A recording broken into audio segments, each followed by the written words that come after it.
ঘরে ঘরে এই সিজনে সর্দি কাশি লেগেই রয়েছে, মানে যার কাছেই ফোন করছি এই কাশি, এই মাথা যন্ত্রণা, এই জ্বর।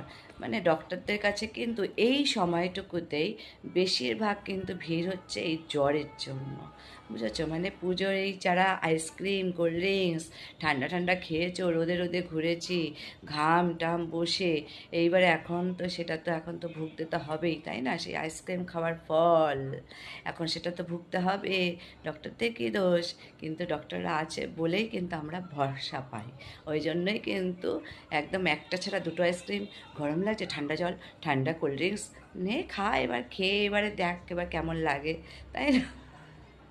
যেমন আমার দেখো ভয়েস পুরো একদম মানে বিচ্ছিরি কাণ্ড, বিচ্ছিরি। তো সবাই খুব ভালো থেকো, সাবধানে থেকো, সুস্থ থেকো।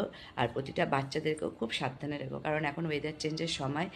এই সময়টা কিন্তু ডক্টরদের কাছে ম্যাক্সিমাম ভিড় হচ্ছে এই জ্বরের জন্য। তো ওই জন্যই বলছি। আর এই জ্বরটা হলে না খুব উইক করে দিচ্ছে।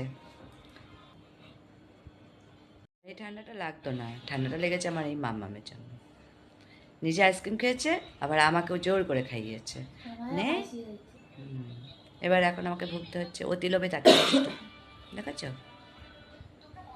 আর মানে কাশির আওয়াজ কি, মানে নিজেই না, মানে হেসেই যাচ্ছি, কাশবো কি হেসেই যাচ্ছে, তার মধ্যে আবার একটু ভমিটিংও হচ্ছে। মানে বিশাল খতরনাক অবস্থায় রয়েছে আমি। তো ওই জন্যই বারবার বলছি, সবাই ভালো থাকো, সুস্থ থাকো, সাবধানে থাকো বস।